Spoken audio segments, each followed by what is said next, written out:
Je suis donc le docteur Michel Guinter, un gynécologue chirurgien, et je m'occupe plus particulièrement avec mes collègues, bien sûr, autres gynécologues, du cancer du sein, du traitement du cancer du sein. Alors, le cancer du sein, c'est une maladie très fréquente, bien sûr, on entend beaucoup parler. C'est le principal cancer, le cancer féminin. Son traitement est un traitement par étapes.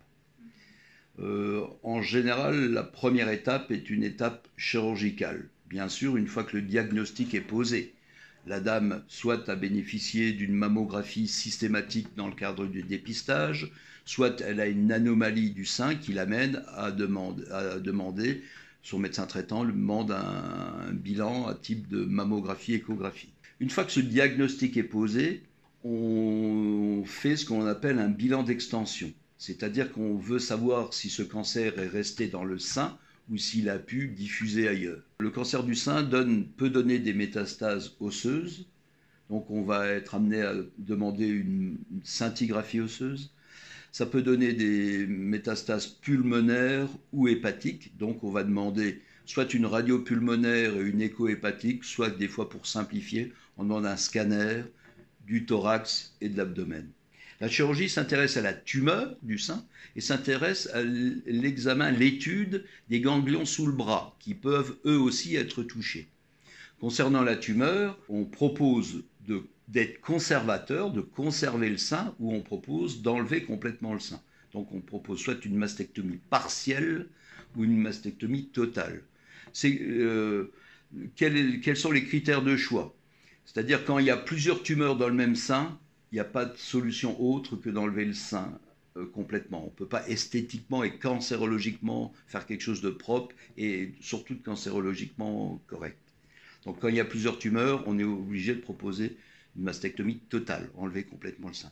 Lorsqu'il y a une tumeur unique, c'est la taille de la tumeur et surtout le rapport entre la taille de la tumeur et la taille du sein qui nous font choisir la totale ou la partielle. C'est surtout ce rapport qui est important parce que enlever une tumeur de 3-4 cm chez une dame qui a des seins assez volumineux, c'est techniquement possible, cancérologiquement, et ça donne des résultats esthétiques. Enlever une tumeur de 3 cm chez une dame qui a des tout petits seins, c'est compliqué et on ne peut pas faire un travail esthétiquement correct et cancérologiquement correct. Donc on est obligé parfois de proposer une mastectomie totale. En ce qui concerne l'hospitalisation de ces dames, alors jusqu'à présent, dans la majorité des cas, c'était fait sous anesthésie générale. Et on a de la chance d'avoir des anesthésistes maintenant qui nous font des anesthésies loco-régionales, qui nous évitent des anesthésies générales. Une grande majorité des interventions se font en ambulatoire. Les dames rentrent le matin et elles sortent le soir même. Alors surtout les mastectomies partielles, qui ne sont pas très douloureuses, où les suites sont assez simples.